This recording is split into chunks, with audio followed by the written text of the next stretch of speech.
Good evening. I'm Shannon Rutherford, the town planner. I will start with a roll call of the commission members. This is the order of my list. It's not alphabetical. So we're starting with Bob Hannon, I'm here. Robert Eisner, Here. Ned Stachin, Here. Rich Berlandy. Here. Dave Fox, Here. Neil Kelsey, Here. Mark Simpson, Here. Bob Canto, Here. and Emily Brick. Okay. So we got everybody but Emily. So we have our full membership is here this evening, Mr. Chair. All right, thank you. First item on the agenda is Trump 1 Johnson Avenue. Regulated activity with an upland review area for expansion of manufacturing building and associated site work.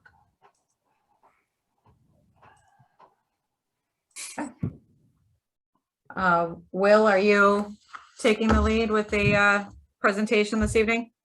I am. Can everybody hear me? We can. Yes. Yep. Yes. Please. Okay, excellent. Introduce yourself and your company and address, etc., and then go ahead. Sure. Thank you very much. Good evening, members of the commission. For the record, Will Walter, professional engineer with Alfred Benish and Company. We're located in Glastonbury. And I believe on this call also are Peter Daniel from Trump. He's the project manager. And John Miska, he's the facilities director for Trump. So everybody's looking at the screen just to get everybody oriented. North is up. The Trump property is separated by the road on the left right there. And the property that's associated with this application is the one circled in blue.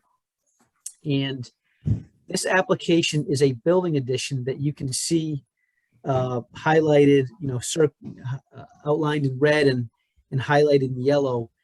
And it's about a 40,000 square foot expansion of the building. And this is a result of, everybody here, of course, remembers the plane crash that happened some months ago. This is the result of that. They're expanding their facilities. They're creating what's called a smart factory in there. So they only need to employ another 8 or 10 people, even though it's like a 40,000 square foot building additional. But they've got to move all of that high precision equipment further away from the flight path of the airport. That's kind of what's driving this. The other thing is we had initially come with 2 applications. This application, which is a building addition, and then the immediate surrounding parking area, renovations to that parking area.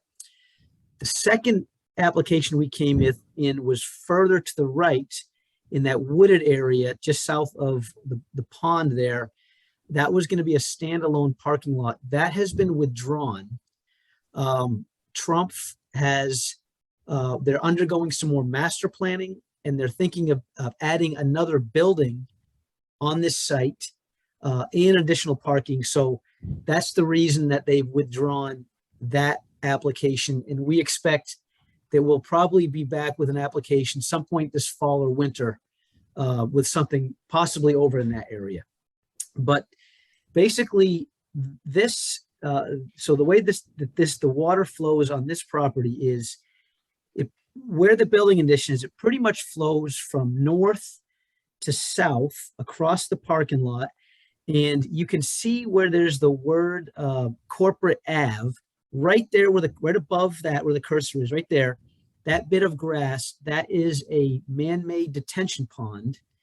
And because it's been in use for some years, obviously the soils have been saturated. That is now strictly classified as wetlands. And that is why we are before this commission, because we're within the upland review area of that detention pond, which is now officially considered wetlands. So the water flows north to south. It gets through a series of pipes and catch basins and structures. It gets into that pond. The water is treated. It's detained. The peak flow is mitigated, and then the outlet goes to the east through another pipe, and eventually it all makes its way to Scott Swamp Brook, which is right where the cursor is. So we've had our soil scientists go out and look at, he's delineated this wetlands, he's looked at these wetlands, and in the wetlands report, he's identified that the primary functions of this wetland, that particular one, is sediment, toxicant and pathogen retention, nutrient removal and attenuation, and flood flow alteration. So Shannon, if you please go to the next slide. So now, to orient everybody, we've basically zoomed in and rotated everything counterclockwise. So north is now to the left, and that the tan area is the new building addition. And so what we've done is that is in the location of the parking lot, large parking lot that was there. And not that this is a wetlands issue, but we have done a parking analysis per the zoning regs. And we have determined that with this project, we're losing a number of spaces, but we're still within the minimum or above the minimum required number of spaces per zoning with this project as a standalone project. And we'll present that in more detail to the zoning commission, but I thought it might be good for everybody just to understand that. So essentially, this is over the parking lot. You can see the green space around the building, and especially east of the building, where it was parking lot, we're adding some green space. And formerly there was lawn area abutting on the west side of the main drive, and that is now we've made that perpendicular parking. And then there was the parking area to the south. Shannon, if you move to the right, that parking area we're maintaining it, but it's shrunk a little bit because the building expansion expands to the south into that parking a little bit. Now what we're doing is we're putting in the large green space between the building and the drive on the east.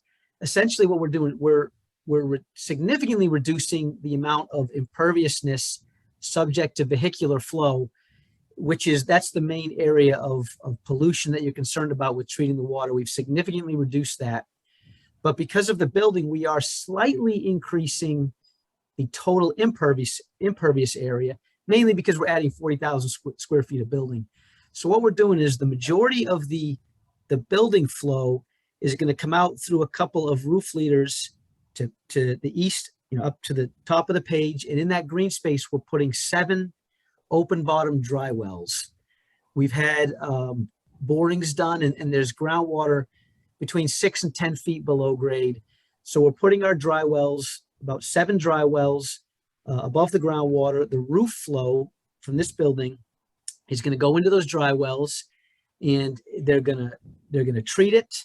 They're going to store it a little bit. And then after it goes into these dry wells during the larger storm events, it's going to overflow back into the main pipe system that's existing and is remaining, that carries everything down to those wetlands. And you can see on the right side of the page where the dark line is, that's the edge of the detention pond.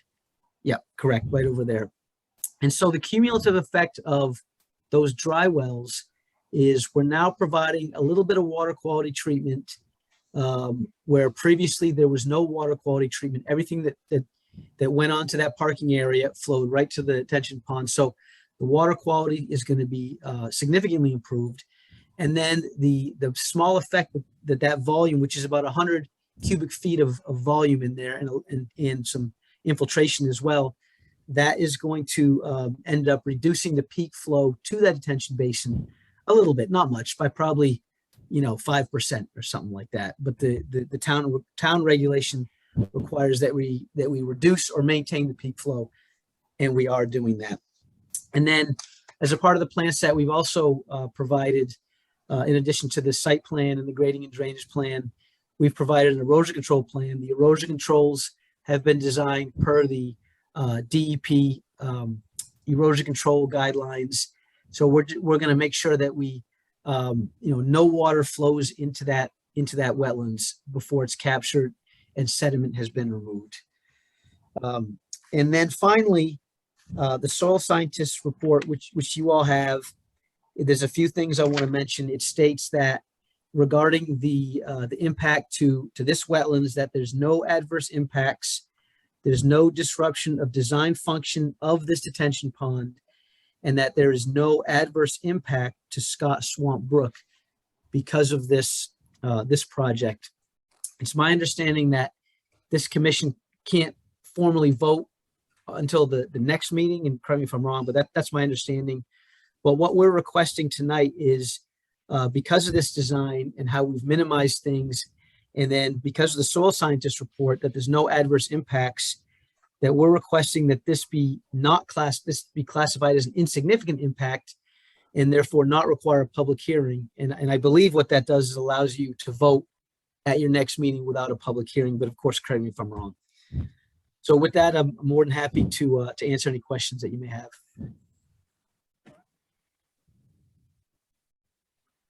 Okay, thank you. I think, Rich, we picked on you a lot at the last meeting, so I'll start with Ned tonight. Okay. Questions, comments? Yeah.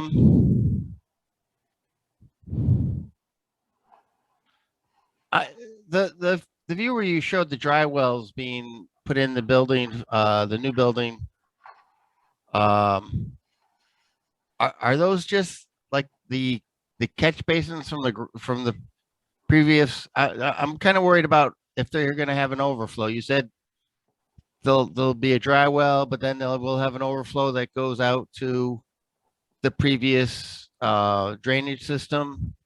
Is that correct in what I'm saying? Yeah, and it's a great question. When I say overflow, what I mean is there's a pipe, underground pipe connected to that dry well.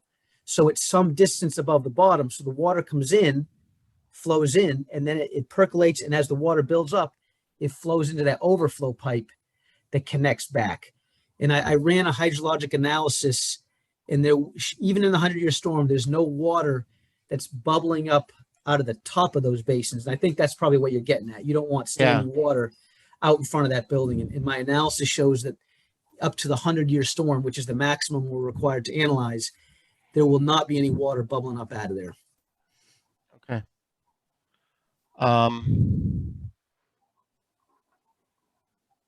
That's all. And this is, so this addition is going to be, it's going to be adjacent to one existing building and a little bit to the west of another existing building.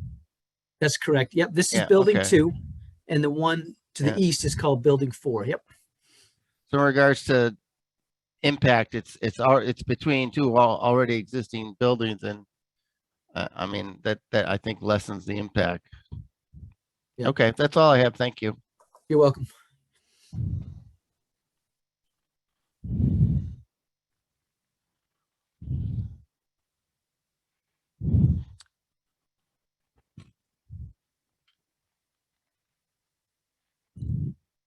Are we going in order, or is this open for discussion? No, well, this is, I've got an order to go in by alphabet. So I'm just wondering, Mark, are you still on? Are you muted? Yeah, I'm here. Can you hear me? Yep. Yep, there you go. Okay. The presentation and Ned's follow-up discussing the roof leaders and everything has answered my questions and concerns, so I have nothing more to say at this time. Okay, thanks, Mark. Neil? Just a clarification. You said that the water flow into the triangular retention pond would actually decrease through this? It will slightly decrease, correct. Okay. Okay. And on the other picture, there was a little gray something in the lower right-hand corner, right? Is that an existing building? No, that's existing parking that Okay. we are going to be reshaping and slightly repaving. Yep. So that'll still be used as parking? Well, it actually, if you can see, and Shannon, you're probably aware how the trucks, the right side of this is going to be a pass-through for vehicles. Right, exactly. And so we had to adjust the grade because we have to get from the finished floor of that building addition down a few feet to the grade. So you can see we've got a couple of very small ramps, and that's where the trucks come out. And we're having to reshape and repave. What's existing down there is basically used for a little bit of parking and for some trailer storage. And that's not going to be used for trailer storage anymore because the trucks will be going through there. Okay. Correct. Where does the water go that this sits on that paved area? Yep, it flows to the right, and there's a trench drain right on the right side of that thing, right there. And from there, it gets into a pipe that makes its way to the pond. Okay. Okay, great. That's all I have. Thank you. You're welcome. Thanks, Neil. Robert? Mr. Walter, thanks for the presentation. Nice job with the overview. Thank you. I don't have any substantial concerns with the proposal, just a couple of simple questions, hopefully they're simple. How far away is the corner of the construction to the man-made wetland or detention basin? Looks like it's probably on the outer edge of 150-foot. What is that, Shannon? Is that 100 or 150-foot upland? I forget off the top of my head. 150. All right, so you can see, Robert, that that line is the 150-foot upland review area. It's kind of faint, but that's right at the edge of that building. So it's probably a little less than 150 feet. Great, thank you. You're welcome. So that was helpful. And then the only other comment I have is if you need to do any maintenance work on the detention basin, you might want to consider rolling that into the applications. You don't even have to come back at a future time. You're going to be doing some work at the site. So between now and the next meeting, you could work with the town staff if there's any maintenance work that's required. That's the end of my questions and comments. Thank you. Thank you. Thanks, Robert. Dave? Sorry, I was muted. I have no questions. Thank you. Okay, thanks. Bobby? Yeah, I just have a couple quick questions. So what's the lifespan of those dry wells? Do we have that? What are they going to be filled with? And then is there a clean out procedure? I know you went into the 100-year lifespan, and I know it's, primarily going to be rainwater from the roof line, but after a while, I'm sure the sediment's going to build up and it's going to, it's going to decrease the effectiveness. So is there a plan in place to clean it out or maintenance, so to say? Yeah, no, it's a great question. There's a couple things with that. So as you had mentioned, and I had mentioned, this is the, majority of this is going to come from the roof. So there really will be no sediment getting in there. Typically it's sediment from the road, the road preparation and the salting and the de-icing that gets in there. So we don't anticipate there'll be very little, if any. Now there could be leaves and could be organic matter that gets in there. So these things are open. Basically they're concrete with the holes on the side, and there's stone around the entirety of it as well as on the bottom. And there's a 18 or 24 inch grate on the top. So there's a maintenance plan in place to view that once a year, where they'll look through the grate, they'll look down there. And if the stone is not visible, then they know it's starting to accumulate. Then they're going to have to vac that out of there. And it's a pretty simple procedure, but that's going to happen once a year. Okay, so it is once a year. That's fine. I just wanted to make sure there was a plan in place, because like you said, sediment gets into there and organic matter and all that. Yep. No other questions. Thank you. Welcome. All right, thanks, Bobby. Rich? Just so I understand this, you're basically converting a parking lot area into a building. Yep. Is that correct? That's correct. Yep. Okay, that's all I have. Thank you. Okay, thanks, Rich. Yeah, I've got a couple of just sort of follow-up questions. I thought that I had read something where there was going to be some upgrades to the piping in the basin, or I'm not sure if it's the basin or the man-made pond. Am I correct on that? Okay, so there's going to be no upgrades on this project. Now on the phase 2 that we've withdrawn, maybe what you're referring to. Okay. On the south side of that, there's a large concrete outlet control structure that's wearing and tearing, and we were going to replace that in kind. And we will do that with the future project, but I think that's probably what you're, Yeah, what you read. Yeah, and thank you for the clarification.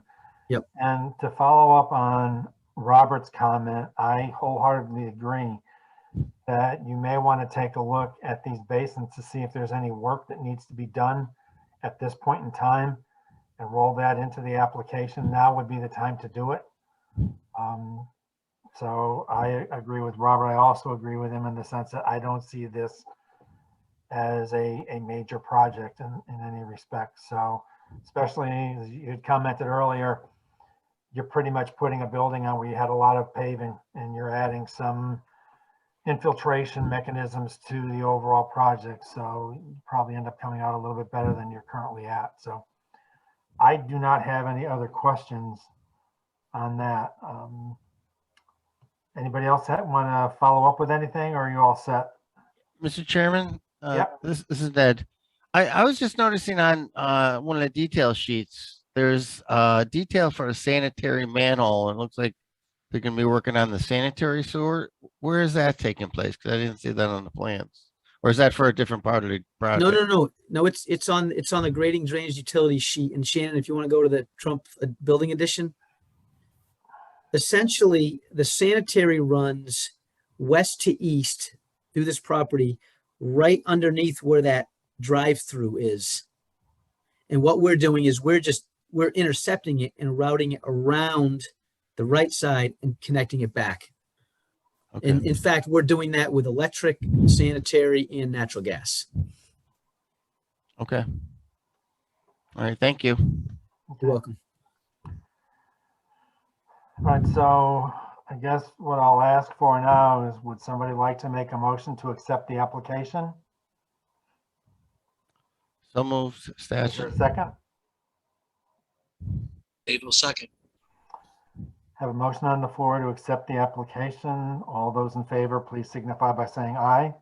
Aye. Aye. Opposed, Aye. abstaining? Okay, and I'll just go one at a time to see what your take is. But like I said, I don't see this as a significant project at all. So I would not be inclined for a public hearing on this, nor would I really be inclined for a site visit. But having said that, Rich, we'll go to you, get your feedback. I would agree with you, Bob. Minor project and no need for a site visit. Okay, thank you. Bobby? Yeah, I have no problem with it. Dave? I would agree with both of those. Okay, Neil? Yeah, I agree. Mark? No site visit, and it's not significant. Robert, I missed you, didn't I? But I concur on both points. Thank you. Okay, sorry about that. Mark? And not significant, Okay, and Ned? no site visit. Okay. Ned? Yeah, I don't think this is significant based on it's just a building on top of a parking lot and in between two other existing buildings. And we've been to Trump a couple times, I think, and I don't see any reason for a site visit. Okay, so can I get a motion that this project is not a significant activity? So moved, So moved. Mark. Second by Robert. Okay. Have a motion on the floor that this is not a significant activity. All those in favor, please signify by saying aye. Aye. Opposed, abstaining. So I'm hoping that at least gives a little better insight as to where you guys are going for the next meeting. Thank you, everybody. Appreciate your time. Okay, thank you. Okay, and again, just to reiterate, the second item on the agenda, which was the expansion for parking, that has been withdrawn. So that is not under consideration tonight. So move on to CPD Properties, 342 Colt Highway LLC. Yep, I believe Mike Bonifort is on the phone. As a attendee. There he was. Okay, Mike, I'm trying to promote you to panelist. You've got to accept the promotion to panelist and then you can have full access to the meeting.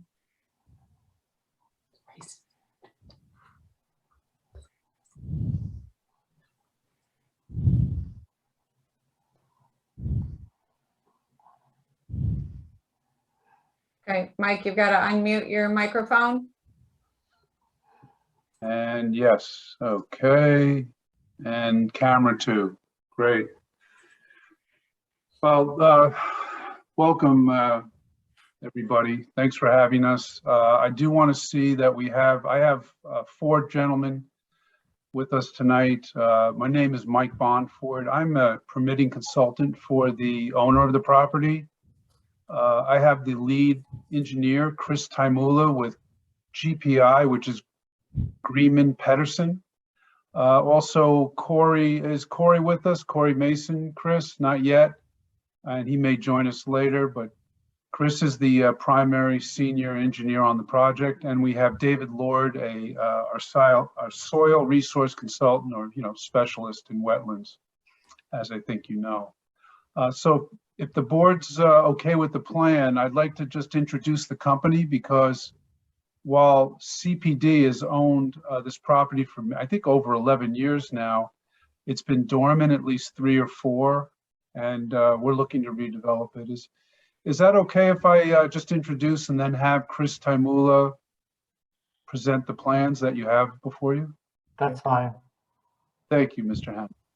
So CPD Properties is the applicant, but it's part of a much larger company called CPD Energy Corp, which is CPD is Chestnut Petroleum Distributors. They're over 40 years in the business of gas stations and convenience stores, very established, very well regarded, and they are primarily in the New York, New Jersey, and Connecticut area. As I mentioned earlier, they have owned this property for over 11 years. We're here before you as the first step before we go to the Planning and Zoning Board, or the TPZ, with this wetlands application. And again, I'll let Chris go through the details. What I'd like to say about this property is the main message tonight will be that there is no direct impact to the, what I may say, actual wetlands, or the direct wetlands area on the site in the southwest corner. And we were very careful, highly sensitive to developing this plan that you'll see. Right now you see the existing conditions on the screen, but we were highly sensitive to the surrounding neighborhoods, the slope and the terrain that goes from the intersection of Colt Highway and Fenneman Road and back towards the wetlands. So again, I'll let Chris work on that directly. And if you have any questions about Chestnut Petroleum in particular, I'd be happy to answer them. With that, Chris is here. He is muted. Oh, no longer. Chris, why don't you take it away, please? Sure, absolutely. Thank you, Michael. Good evening, Mr. Chairman, members of the commission. For the record, Chris Taimula, I'm a senior project manager at Greenman Peterson, and we are located up in Salem, New Hampshire. Like Mike said, what you're looking at right now is the existing conditions plan that our company had surveyed. As I'm sure you're all aware, the existing Shell service station, and as Michael had said, has been out of service for a number of years now. It is located, again, as you know, at the intersection of Fenneman Road and Colt Highway. There is currently about a 1,620 square foot service station.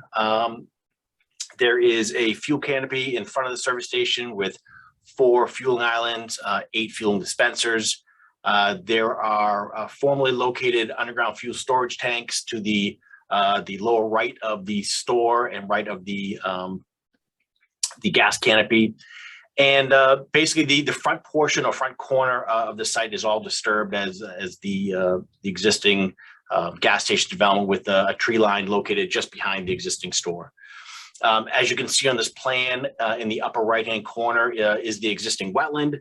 And the existing wetland was flagged by David Lord and his firm. And the size of that wetland, it's about 7,900 square feet in size. And I'll let David talk to the specifics of the wetlands when we get to that point. So the other thing that was challenging on the site is that the grades from the intersection of Finneman and Cold Highway, they range, the high point is about elevation 414, and it drops down to where the wetlands are and an existing outlet structure or catch basin, which discharges out of the wetland. That drops down to about elevation 386. So as you can see, and I'm sure you're very well familiar, there's about a 28-foot elevation difference from the roadway to the back of the site. So that presented some challenges from a site grading perspective, and we want to make sure that we're cognizant of the fact that there is a wetland and we want to protect it as much as possible with our development. So Shannon, if you can go to the next slide, which shows the site plan. Thank you. So as you can see here for our site development plan, what we are looking to do is redevelop the entire site. We have a 5,400 square foot mixed use convenience store, quick serve restaurant, centrally located in the site. We have a new gas canopy with 5 fuel islands, 10 fueling positions. In front of that is 2 new double wall fiberglass fuel storage tanks, 15,000 gallons each. We are also proposing a 2,650 square foot bank to the right of the C-store and a 5,000 square foot office to the upper portion of the page. Yes, thank you. As part of the development, we also have 3 curb cuts, 2 which are full access curb cuts onto Finneman Road, and then a right-in, right-access curb cut onto Cold Highway. The 150-foot inland wetland boundary is shown with that dash line throughout the portion of the site. And on our grading plan, which I'll get to in a minute, we've kind of indicated how much inland wetlands are on site, how much is being disturbed as part of the development. The important thing that I think is to note is that dark line that kind of circulates through the middle of the property. That is a retaining wall. So what we tried to do was we tried to keep the development as far away from the wetlands, which is shown with those dotted dashes and the wetland symbols, like I said earlier. We tried to keep the development as far away from that wetland as possible with the use of the retaining wall, instead of grading down the site, with 3-to-1 slopes or 2-to-1 side slopes, which would ultimately disturb more woods and more trees within the wetland buffer. And as Michael had indicated, we're not impacting any of the wetland. We're just impacting the actual wetland buffer zone itself. So Shannon, if you can go to the next slide, which is our grading and drainage plan. So as you can see on this plan, it's very busy, and it's primarily due to the fact, like I said earlier, is the substantial grade difference across the site. We are showing a closed drainage system throughout the site with deep sump hooded catch basins, oil water separators, hydrodynamic separators. We have a couple of above ground bioretention areas, all in designed to provide the proper treatment as required by the town as well as the state. On note number 19 along the right hand side of the page, we've indicated how much wetland is located on site, which, like I said earlier, is 7,913 square feet. The total on-site inland wetland upland review area is just under 82,000 square feet, and the inland wetland upland review area disturbance is just over 44,000 square feet. And again, all buffer zone, no wetland impact itself. In addition to the actual stormwater management system itself, we will have a long-term operation and maintenance plan, which will ensure that the catch basins are cleaned on an annual basis, that the bioretention areas, all the hydrodynamic separators are all maintained in accordance with the manufacturer recommendations, as well as the town required recommendations for stormwater BMPs. The next slide, Shannon, if you don't mind. is basically our utility plan.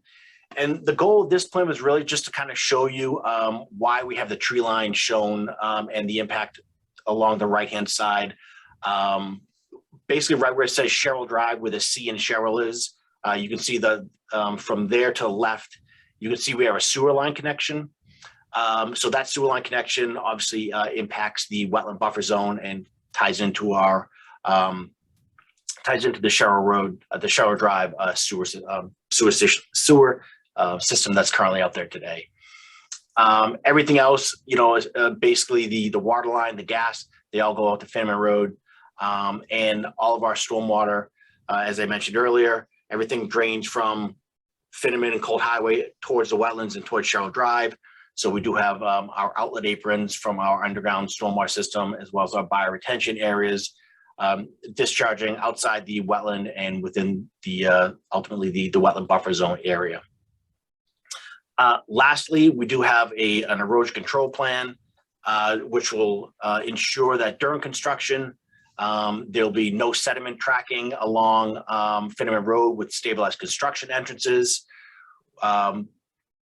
We have straw wattles and inlet protection on all the proposed and existing catch basins that are within the roadway system and any proposed catch basins that are on site. And we are also showing some blanket slope protection on any slopes that are 3 to 1 or greater to make sure that there's no erosion during construction and to make sure that everything establishes once construction is completed. Obviously, we also have a row of sediment control fence on the downstream side of any of the development that is going out there. That is proposed to go out there. That's all I have from a plan point of view. I'd be happy to answer any questions, or we do have, like I said earlier, we do have David Lord here who can discuss the actual wetlands themselves if the commission so chooses.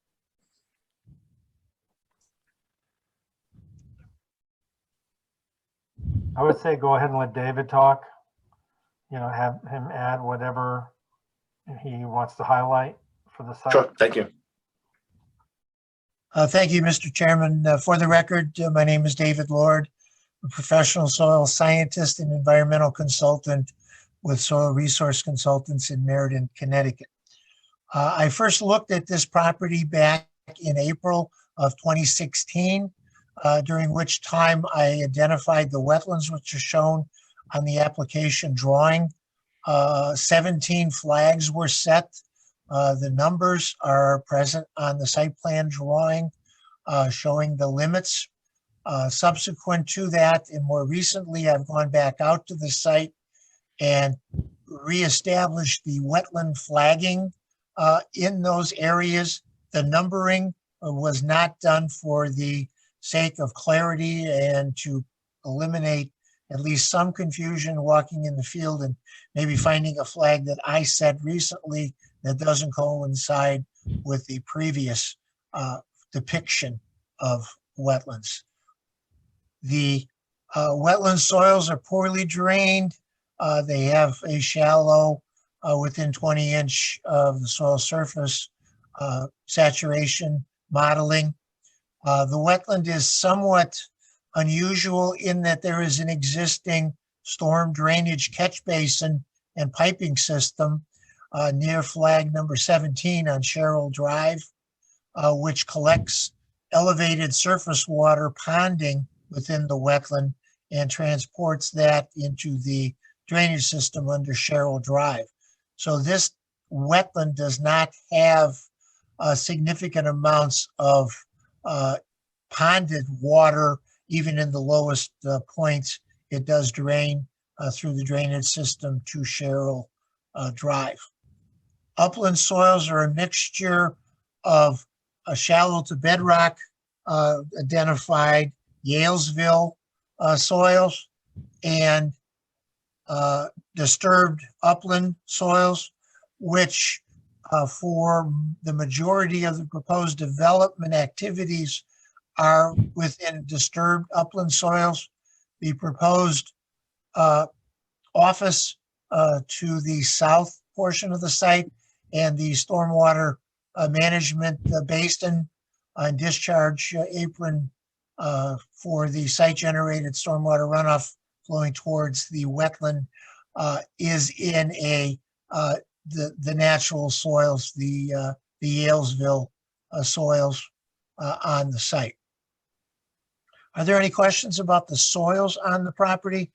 I know for those of you that have looked at the map, either previously or presently, your town map shows an extensive amount of wetland that extended from areas to the north of Colt Highway to include the western portion of this site and back towards what is the delineated wetland in its existing condition now.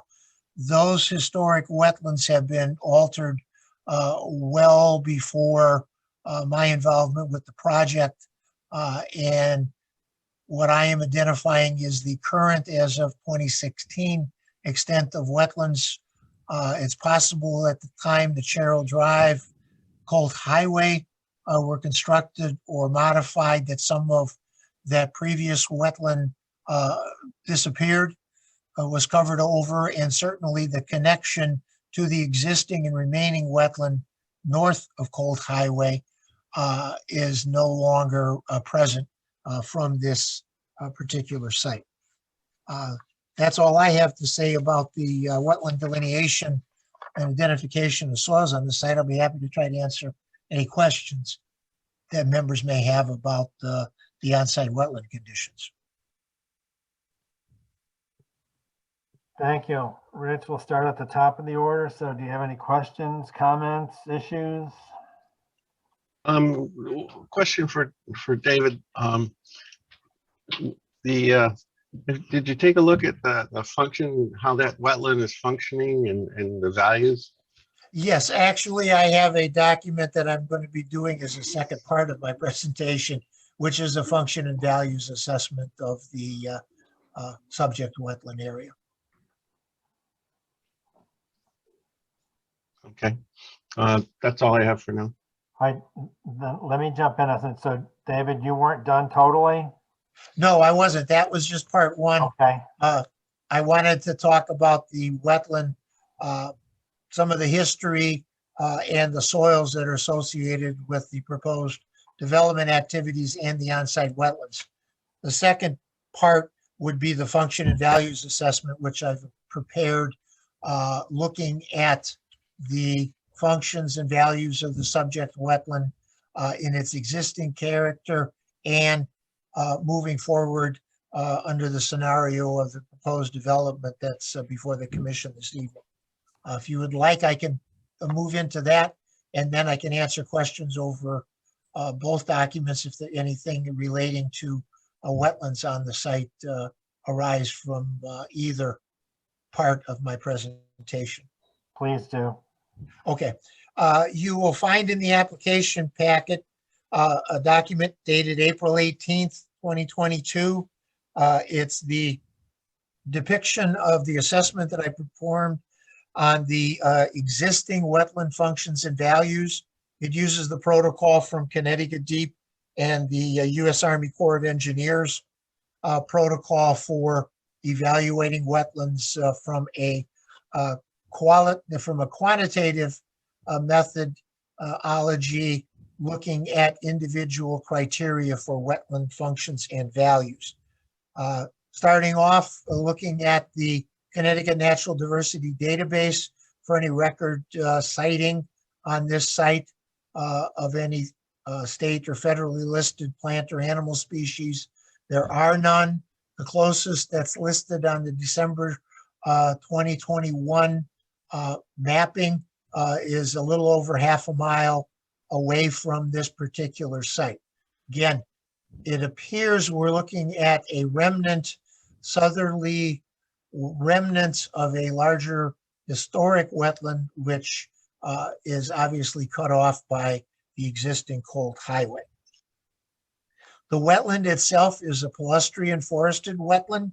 It contains red maple, green ash, cottonwood, and pin oak.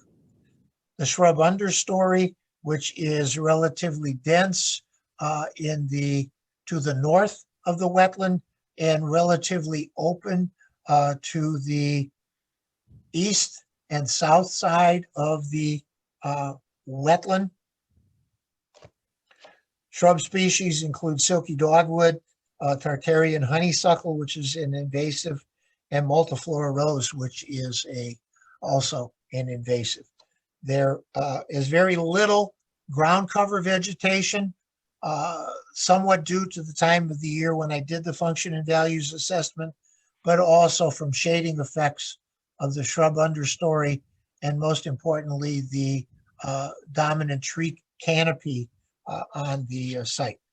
There are some grapevines, New England grape, and there's a significant amount of poison ivy surrounding and in the wetland, which is somewhat an indication that the wetland, while statutorily identifiable as a wetland, does not remain saturated throughout the year, or the poison ivy would not be within the limits of the wetland. On page 2 of the report, you'll see that a protocol, which the design sheet is found later in the report, identified what I have stated are 3 separate functions and values in its existing condition. The first is sediment intoxicant retention, and the second is nutrient removal. I'll group those 2 together because they are basically found based on the same type of physical characteristics. The existing soils, vegetation, topography, and source of water. This wetland will collect surface water as it passes over the site and enters into the wetland.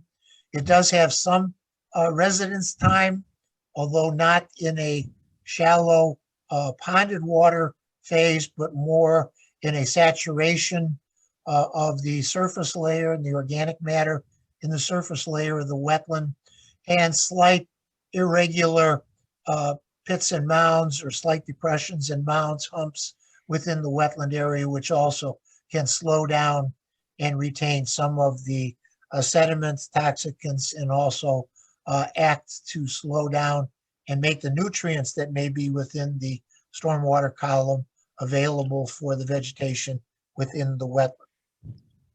The third item or function that I identified on this site is wildlife habitat. This is wetland associated wildlife habitat. It's characterized as a island type habitat. It is not directly related to any other wetland.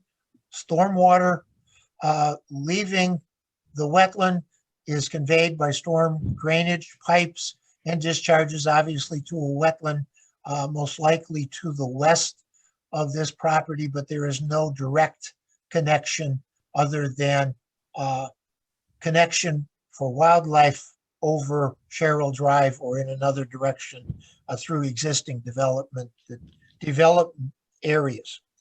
The wetland does provide food supplies, seasonal water sources, and cover protection characteristics within its limits.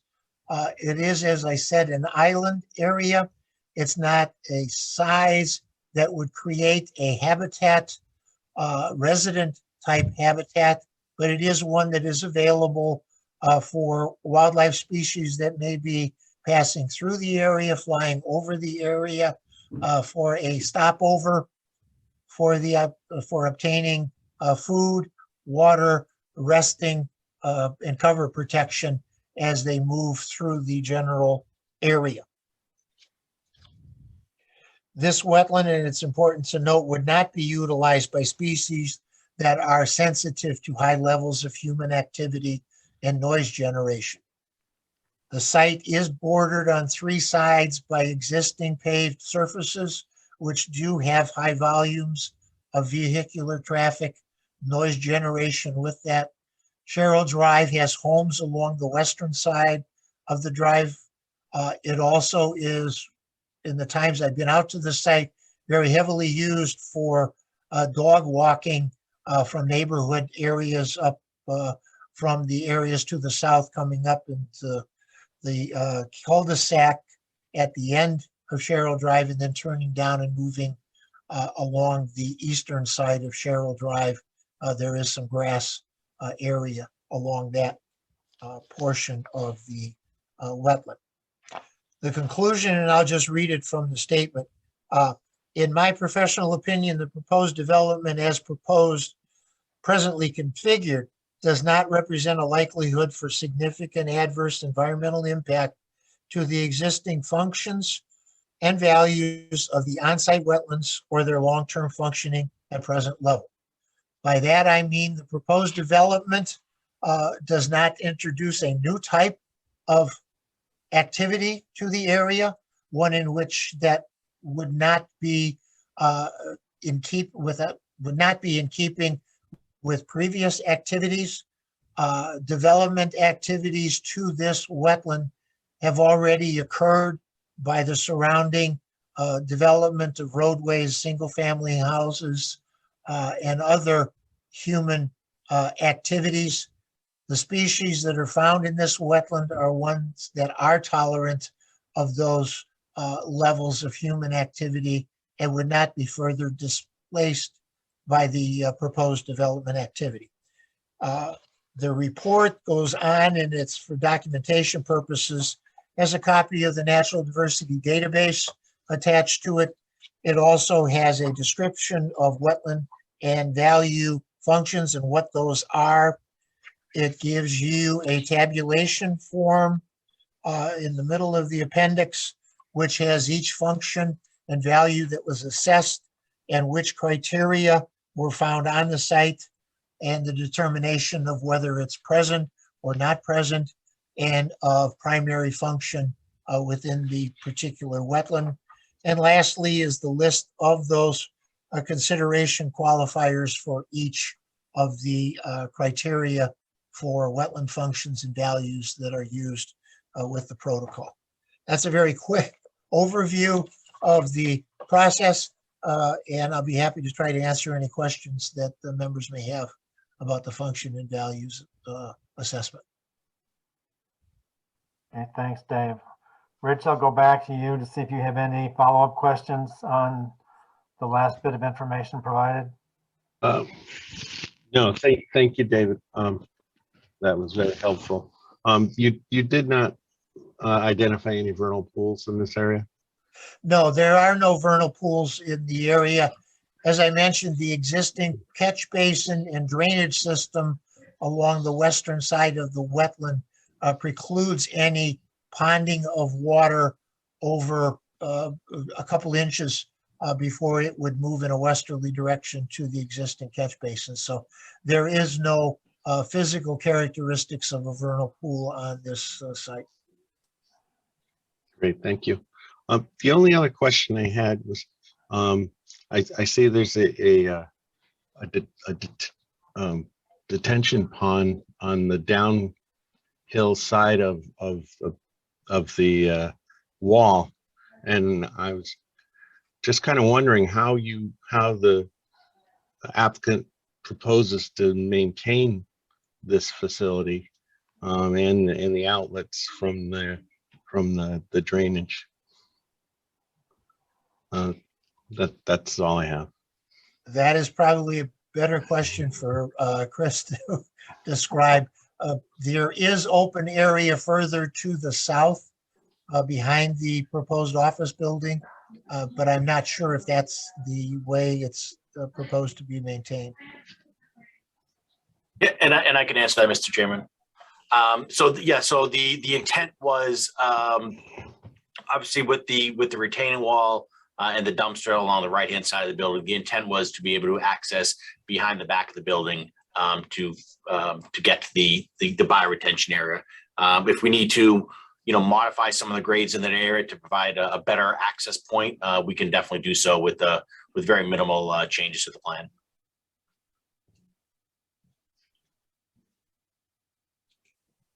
Okay, that's all I have. Thank you. Rich, that answered your question? Yes, it did. Thank you. Okay. Bobby? Mr. Chairman and Vice Chair, I sent you both a message. I'm going to abstain from this one. Okay. David, A couple of quick questions. It was a new sanitary link over to Cheryl Drive was pointed out. Does that mean that the old service station did not have sanitary service? We were unable to find the location based on town records for the existing sanitary service, and the intent to capture everything on site with one connection point to Cheryl Drive, made sense from a design point of view. We'd rather connect into Cheryl Drive than have to go across the road into Finneman, which is obviously a much heavier traveled roadway system. Okay, thank you. And my other question was having to do with the detention basin that's closest to the convenience store. I guess that's by our retention area too. It doesn't seem to be capturing much because all of the catch basins beneath the office building and on the left side of the restaurant drain over to the other detention basin. What is being directed to this fire retention area too? Yeah, so basically the loading area that's behind the proposed convenience store, that area is being picked up with a rain guardian turret. So it's essentially like a drop inlet, and that'll discharge into that bioretention area. It happened to be some green space that we're able to use to provide some treatment for a small portion of the lot. Oh, okay. That's all I have. Thank you. You're welcome. thanks, Dave. Robert? If the applicant team could address how close is the development to the wetland itself, and that would include all grading. Yeah, so on the site plan, what we tried to do is highlight more of the structures location to the wetland. So the wetland flag number 9, which is where basically if you're looking at on the plan view, wetland flag 9 is the lower left hand side. Yep, basically right there. So from that wetland flag to the face of the wall is 28 feet, and then wetland number 8, which is right next to it, we're at 36 feet. There is obviously grading associated with the retaining wall. So we typically show, 5 feet on the back side of the wall to allow for actual construction. So you'd really be looking at the closest point is probably 23 feet to wetland flag number 9. And then because we have the sewer discussed earlier going through Cheryl Drive, we're probably looking at anywhere from 10 to 15 feet to that from that sewer line and tree line going near wetland flag number 8. Okay, thank you. In terms, this doesn't have to be an exact number unless you have it. What would the percentage of impervious surface after this proposal goes in? What would that percentage be? Yeah, so we actually have that on our site plan. So the maximum we're allowed to have based on the zoning is 40%. And so we're at 39.9. So we are just underneath that. One of the things that I did not mention is we are actually calling out some porous asphalt or porous concrete sidewalks along the buildings. That'll obviously promote groundwater recharge, and you don't have to treat that, and it's essentially considered, by zoning, not impervious areas. Great, thank you. And just sort of a general comment, you're obviously the proposal is all outside of the wetland, but much closer and a lot more activity than this commission typically sees within the regulated area. And then similarly, even though the impervious coverage is more of a planning and zoning issue, I think it's relevant from an overall impact on the site. So I don't think that I'd want to weigh in at this point on whether this is a significant or insignificant activity. I would definitely favor doing a site walk. And I think for the design team to consider, should the proposal move forward, it would probably be very good to have some wetland enhancement components. So while you're not directly impacting the wetlands, the amount of conversion of open space to impervious surface, the intensity of development on the overall site, to have some wetland enhancements, some supportive vegetative planting, pollinator protection, enhancement, those sorts of things would be a good balancing component. And while not a wetland issue, I'm sure the Planning and Zoning Commission would look at buffering to adjoining properties. But when we sort of look at, from a conservation perspective, I think looking at the overall landscaping plan to try and build in, some components that would enhance the wetland would be appropriate. But I can't make a decision right now as to whether this is a significant or non-significant activity. I'd like to at least do the site walk and have further discussion with the commission. End of my comments. Yeah, and we, at this time, we have not put together a full landscaping plan, but I could definitely see, adding some, high bush blueberry or some other wetland vegetation, along, within the buffer zone itself. One of the things that we did take into account was existing conditions versus proposed conditions. In the existing conditions with the existing facility, there is zero stormwater management today. Everything sheet flows across the site, down the hill, and then into the wetland system itself. We've designed our system to fully treat, pre-treat, have the full O&M, as part of it. And again, not being within the actual wetland itself and disturbing that, we felt that the modifications to the stormwater plan compared to what's going on there today, sort of offset the close proximity to the wetland itself. But I fully understand your comments. Thank you.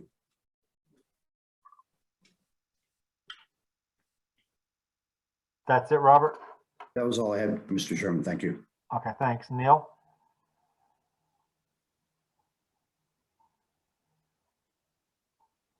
Nope, sorry, the microphone kept disappearing on my iPad. Just a question along the retaining wall.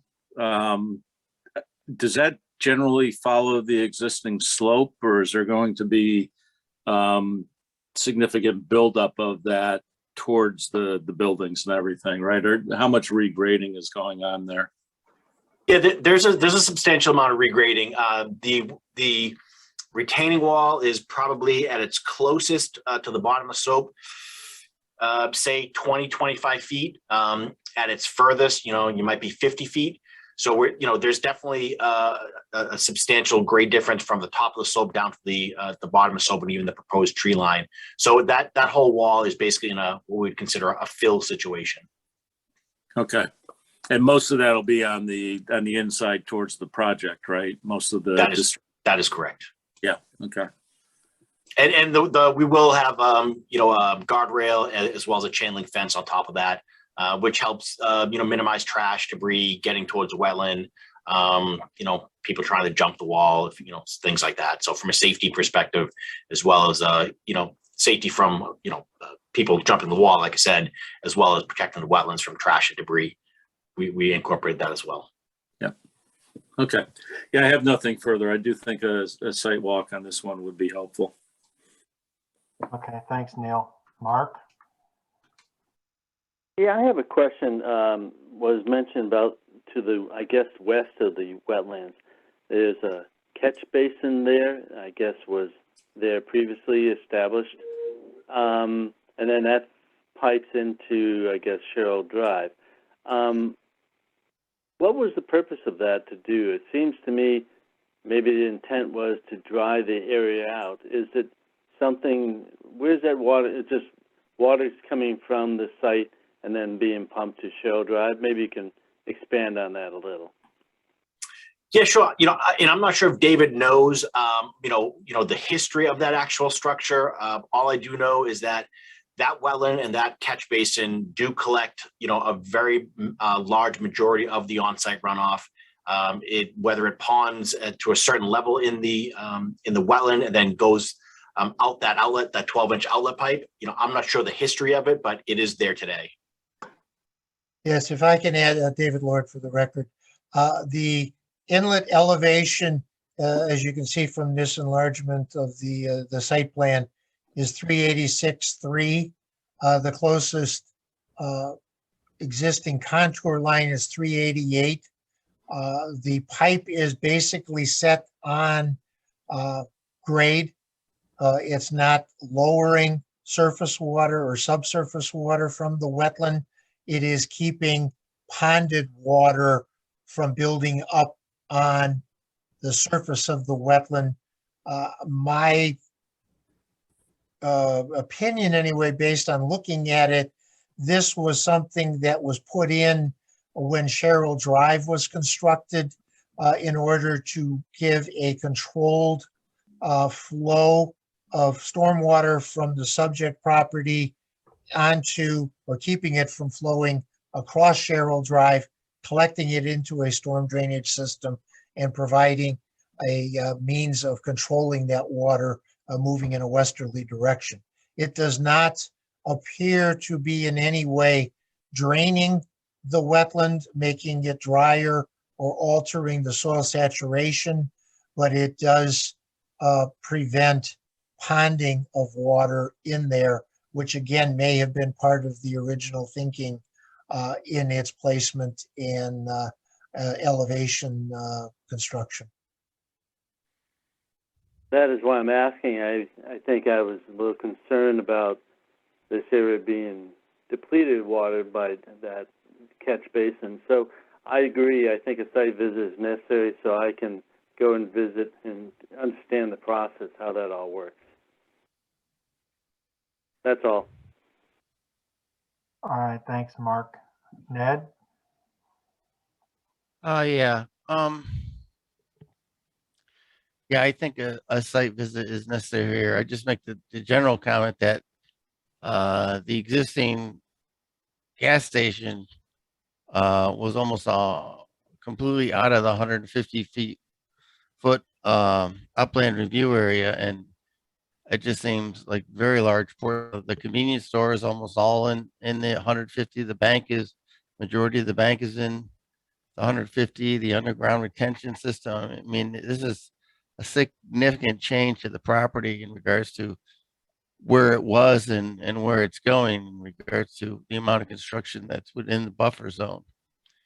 So I'd want to see it and then after the site visit, evaluate how substantial the project is. On the sewer line that's being put in to connect to Sherrill Drive, a good portion of it is right next to the wetland. So what is that excavation? How deep is that excavation going to have to be, and how is that going to take place, and what's going to be put in there to make sure none of the excavation gets into the wetland?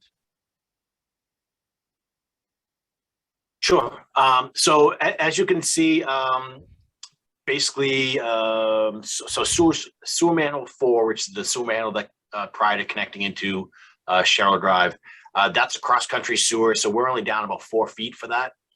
So it's just shallow excavation. It's not down 10, 12 feet. So that can be done with minimal disturbance to the wetland, which is again why we kind of show the tree line and the pathway through there. Okay. And the proposed underground detention system, is that for roof runoff? No, so that is a solid pipe system. It is collecting runoff from the gas station development. A good majority of the front portion of the site. We do whenever we provide underground stormwater systems like this, we do call out watertight pipes and joints. So they do meet the watertight standards for ASTM D3212. It just provides an additional level of protection in the event that there, may be a spill at the pumps. There are hydrodynamic separators, a 2,000-gallon oil water separator. Again, if there's a spill, it'll get into that prior to being captured in the underground system. And then having the watertight joints again, provides the protection to not have anything infiltrate into the ground. So it's not a infiltration basin, infiltration system. It's a solid pipe detention basin. All right. I think that's all I have for now. Thank you. All right, thanks, Ned. Just sort of a general comment about this portion of town as a whole. That Finneman Estates that's abutting this property, that was in a cow pasture and it was pretty wet, as is evidenced by the property to the east of where the development ends? Because at one point in time, they were proposing to develop that for houses as well. I know that because I grew up right around the corner here, so I fully understand, kind of what's going on over here. A couple of general questions. So the retaining wall that's being proposed, what's sort of the maximum height and what is the construction material? Yeah, so I'll answer the easy one first, which is the construction material. So this would be your typical segmented block retaining wall, whether it's a Versalock or a Ready Rock retaining wall. It would be fully engineered and fully designed by a licensed structural designer for the wall itself. Typically what we do is, we provide the schematics on this, on the permitting plans, and then prior to construction or going out to bid, the design is sent out to the manufacturer or a structural engineer, and they provide the actual stamped shop drawings for that retaining wall itself. The height varies anywhere, if I just 1 second here, 10 feet is, I believe, 10 to 13 feet tall at its maximum. And then it reduces height once you get towards the outer ends of the wall itself. Yeah, I mean, and the reason I'm asking is one, because again, how it's constructed and whether or not there's a lot of crushed stone behind the wall to allow for drainage rather than just building up pressure behind a concrete poured wall. So I'm just trying to get a better flavor for what's going on there. Yeah, typically, if I may just kind of answer that from a general construction point of view, typically these walls, they're installed on basically 12 inches of crushed gravel. They typically have an under drain at the base of the wall itself. There is what we call a batter to the wall, so it has a 1 to 2% pitch in the wall to allow for construction. And again, that's the other reason why we show the tree line not right up against the wall, because you have to physically construct the wall. And I've seen over my years of experience, many engineers kind of show the retaining wall and show the tree line without really giving credence to the actual constructability of it. So you may say that there's X amount of square feet of disturbance, but you're not taking into account that you have to cut these trees down to put in the wall. So we always provide that 5 to 10 feet of constructability, what we call, to actually physically build the wall. Thank you. And then sort of sticking in that general area, did I catch that correctly that you were talking about putting in like a bioretention basin behind the convenience store and the quick service restaurant? So directly behind the convenience store, there's that graded area. So that's a small little bioretention area. Okay. And then there's a second bioretention area on the opposite side of the wall. Yep, right there. Okay. Construction on that, is it set up so that it's going to drain water? Will it pond water? So what's the base of the pond or the basin set up as? Yeah, so basically, if you think of an above ground detention basin, it'll have the same characteristics, 3 to 1 side slopes. There'll be a filter media in there as well as under drains. And then each basin will have an outlet control structure. So it's treating the water, it's going to the under drains as needed, and then ultimately through the outlet control structures. So there shouldn't be substantial standing water in those basins. They're designed to treat and drain as well. Would they be planted? Yes. Okay. Yep. All right. Again, I'm quickly looking at this. I'm assuming that there's no connection to Sherrill Drive whatsoever, and there's no proposal, because I guess your property goes up to the right of way on Sherrill Drive, so you're not digging into that cul-de-sac, but you're not proposing any access to this site off of Sherrill Drive, correct? That is correct. Yeah, and all of our stormwater discharges out the 2 bioretention basins as well as the underground closed pipe system.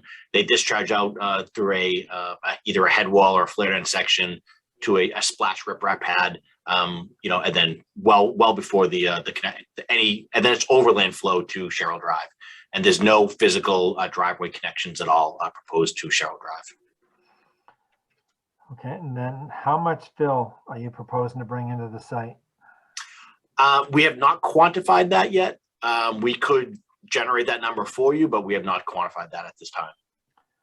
Okay, and then one other question, because I've seen this done on other sites where you have a couple of your splash pads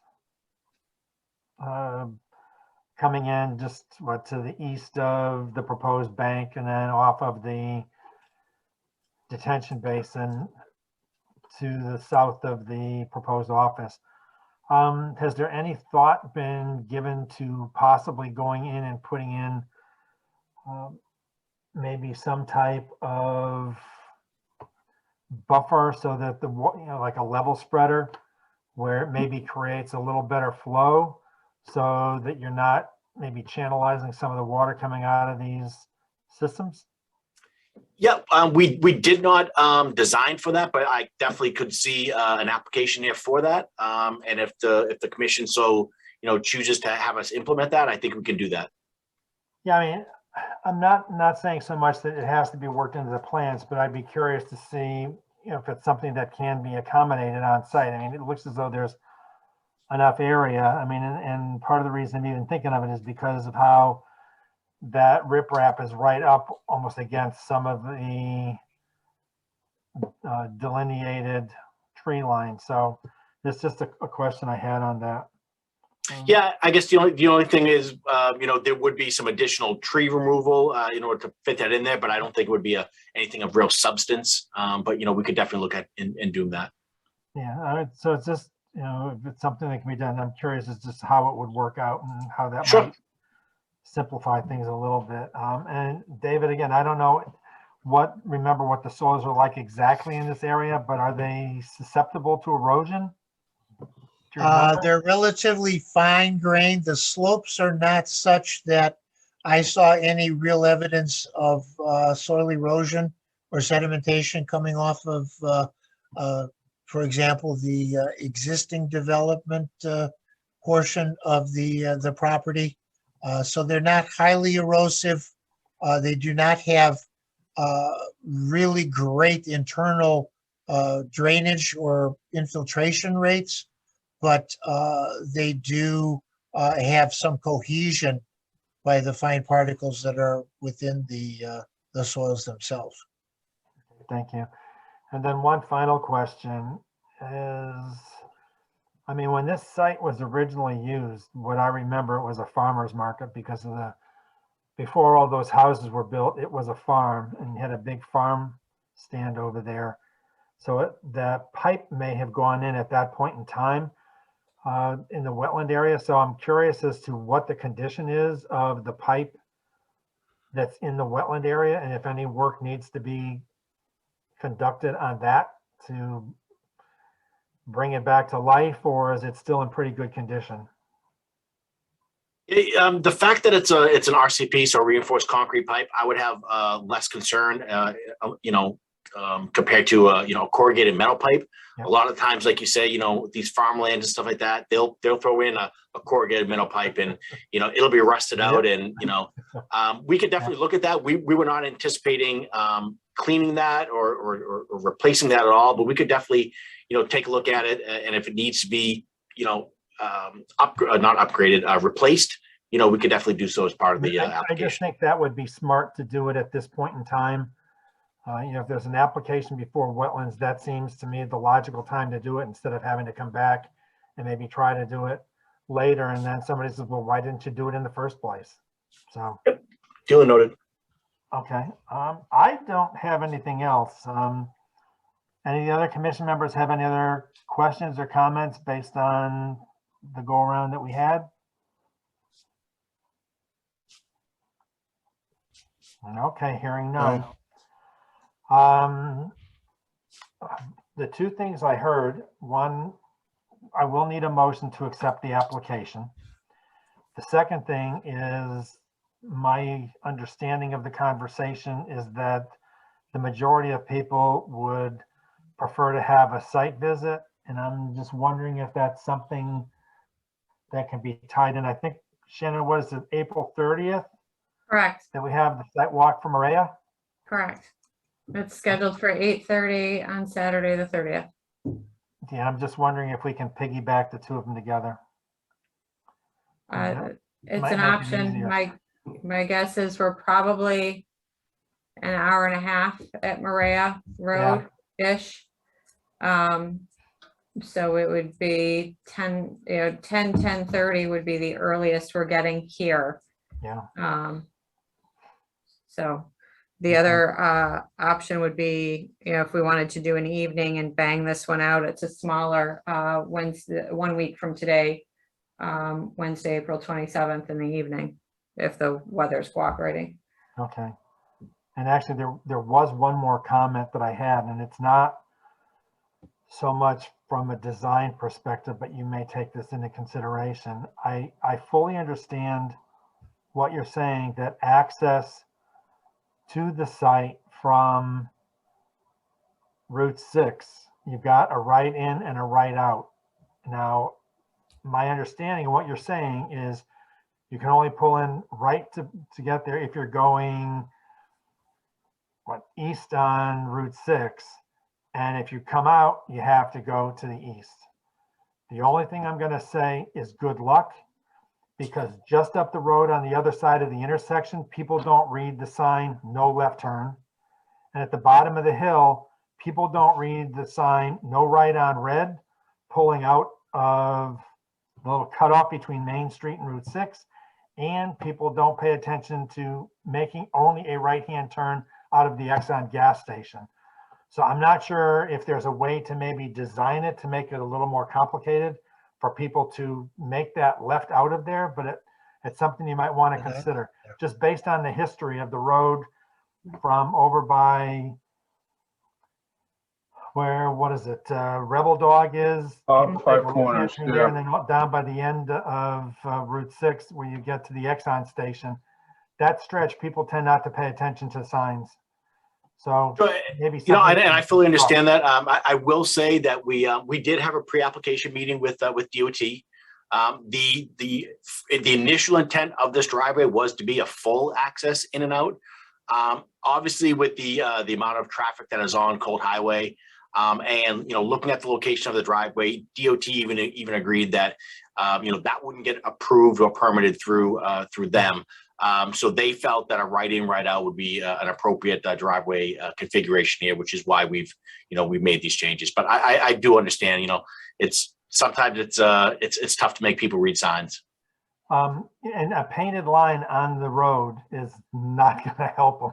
So, if something can be done from a construction perspective, assuming this goes forward, that you make it a little bit tougher to have somebody make a left-hand turn without taking the bottom of their car off. So just saying.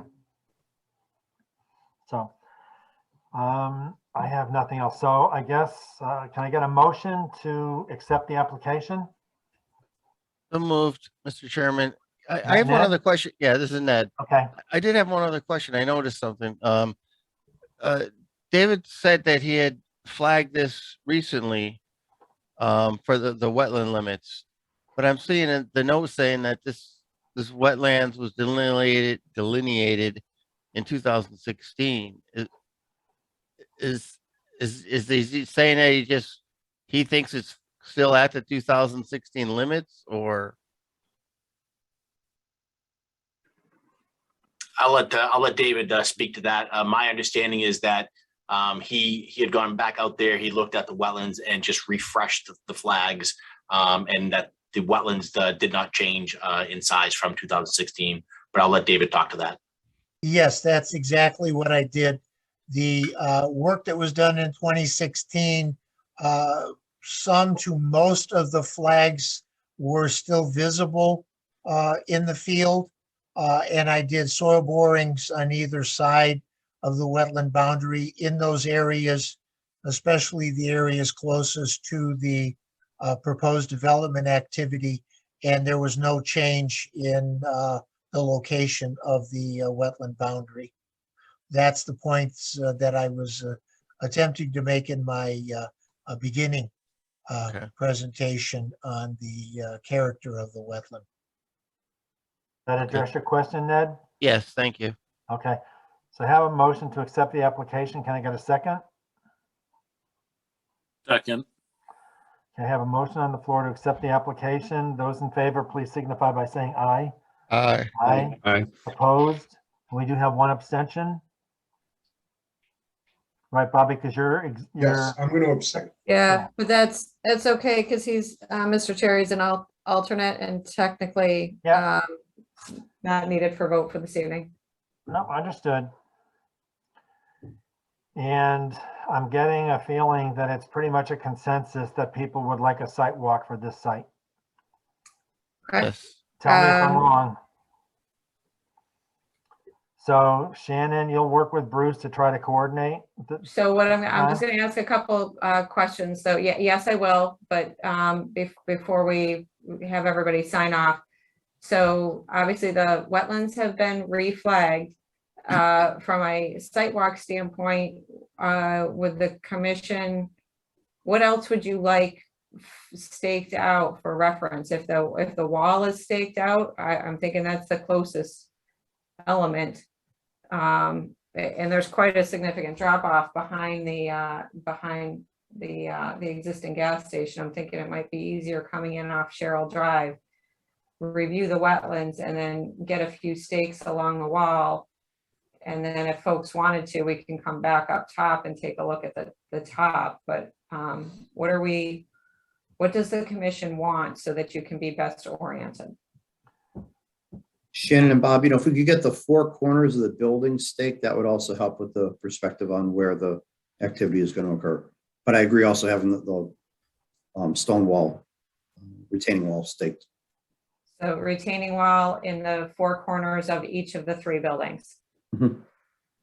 And it might be helpful to have the outlets of the, the big bioretention basin and the outlet that comes through the wall, close to where the sewer is going to go through. Okay. All right, so now I'm going to put it back to the applicant. Chris, what is your thought on how soon that can, did your company do the survey? We did.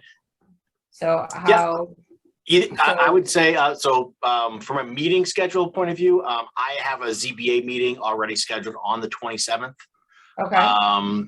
So if the commission is willing to have the meeting on another night, or on the 30th, I would be able to attend the meeting on the 30th. Okay. From a staking of all those features, well, we can have that, definitely before the 30th. Okay, so the 30th would be then at, like I said, roughly 10, somewhere between 10 to 10:30. We've got a other site walk at 8:30 in the morning that day, kind of on the other side of town-ish. And it's a larger parcel for us to be walking, so it's going to take a little bit of time. But if that works for you, that's fine. We'll just do everything on the 30th and muscle through. Okay. If that works for the commission, that works for me. Okay, that's what we'll plan on. David, does that work for you also? It works for me. Yes, I'm available on the 30th, no problem. Good. Okay. I just have to make sure I cancel my golf game that day. That's okay though. Yeah. The price we have to pay, right? Later tea time, you can still make it. Okay, that's what we'll plan for then. And Chris will just stay in touch, make sure there's no issue getting the stakeout done and whatnot. And we'll send some emails to exchange cell numbers so we can be in touch on that morning. Great. Okay. Thank you, board. Thank you, everyone. Thank you. Thank you very much. Have a good evening. Yes, thanks.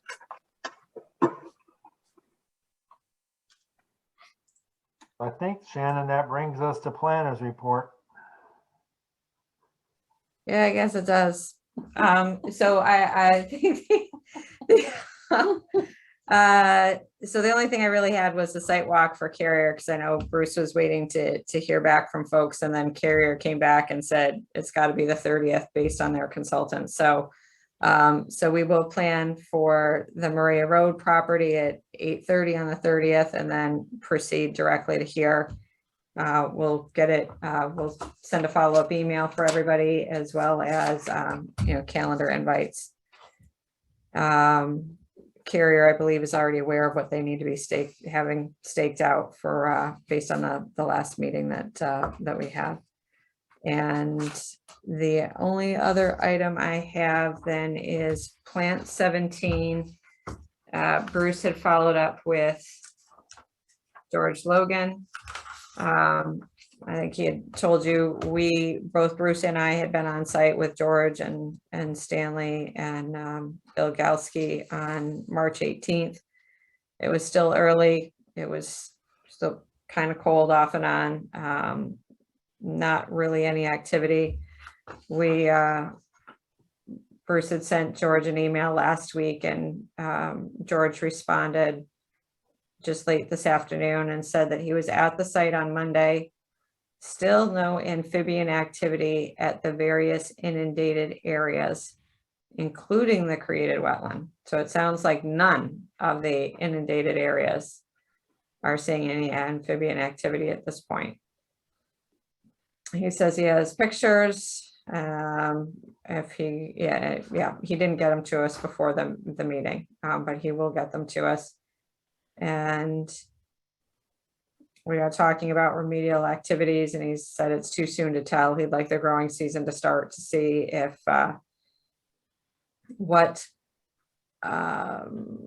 modifications may or may not need to be made in order to ensure the survivability of this wet area. Obviously, we talked about having standpipes in there and checking groundwater elevations, et cetera.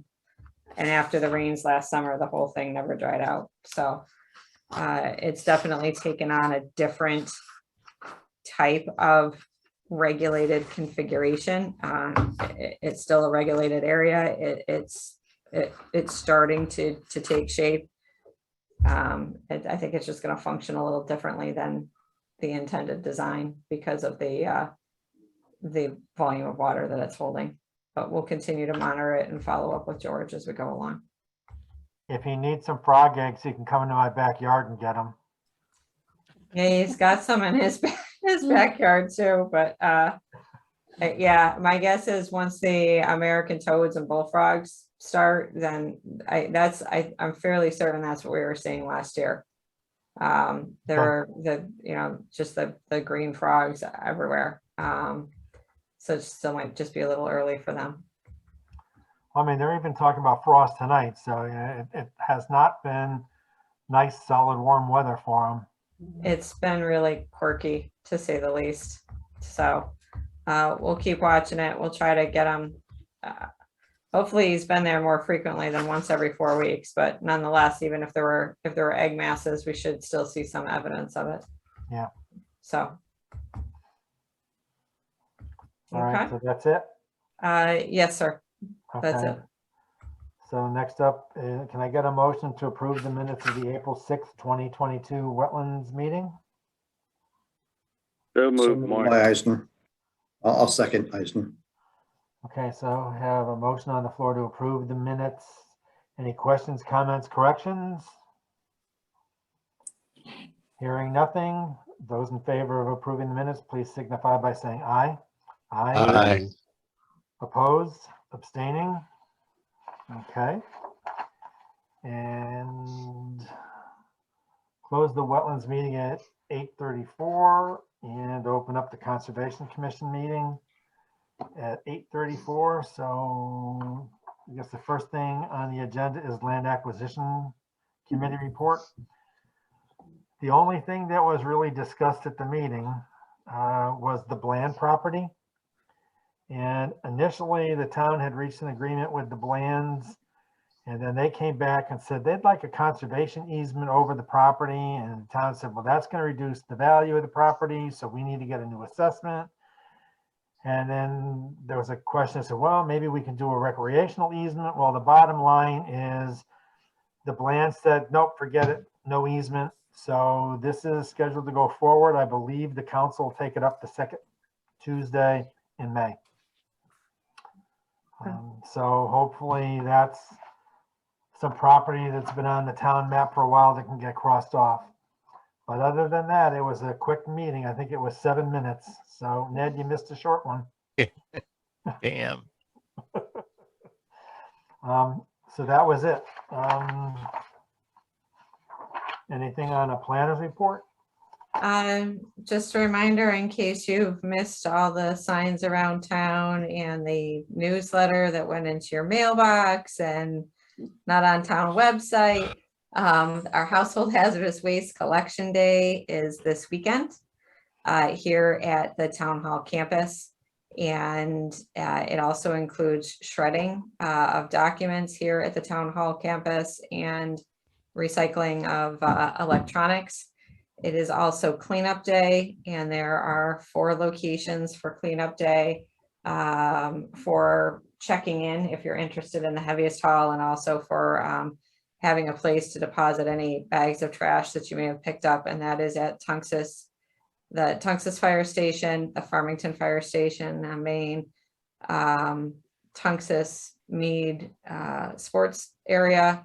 And then the new location this year is at IAR, and IAR is also hosting a community rummage sale. So there's various residents have taken, I think we've got 30 tables doing basically a community garage sale at IAR. So for the first time, we'll see how that goes, and fully embracing our reduce, reuse, repurpose, recycle. So that's it. That's where we stand right now. Okay, thank you. So next on Mr. the Chairman? agenda- I'm sorry, go ahead. So we don't need the conservation board to be present at No. the collection Nope, those site? days are Nope. long gone. Yeah. COVID, and with the change and teaming up with the other communities, they are all set. But thank you, Ned. I appreciate that. Yeah, we're all set. I'll just pick up garbage. That's it. Go pick up, make sure you get your hazardous waste or whatever you got, your oil, your whatever that's tucked away in the garages and basements, get that dropped off. And we definitely take an hour of cleanup help, whether it's a trail or at Tunxus or roadway edge. There's plenty of opportunity. Okay, so next item is approve the minutes of April 6th, 2022 for the Conservation Commission meeting. Can I get a motion to approve the minutes? So moved, Session. Is there a second? Second, Mark. Can I have a motion to approve the April 6th, 2022 Conservation Commission meeting minutes? All those in favor, please signify by saying aye. Aye. Aye. Opposed, abstaining. I do have one quick comment, and Robert, this may impact you. I don't think it will, but it could. I'm heading down to South Carolina on May 18th, which is the public hearing for Maria. I don't know where I will be joining on the Zoom call. I'm hoping someplace in Virginia, but my intent right now is to participate in the meeting. So we'll see how the laptop does, but I just want to warn you in advance that if I have technical difficulties, we may be playing tag here. So. Okay. I plan to be around on the 18th. Thanks, Bob. Yeah, and I mean, I expect to be in the meeting, so I don't think it's going to be a problem, but I just figured I'd at least let you know.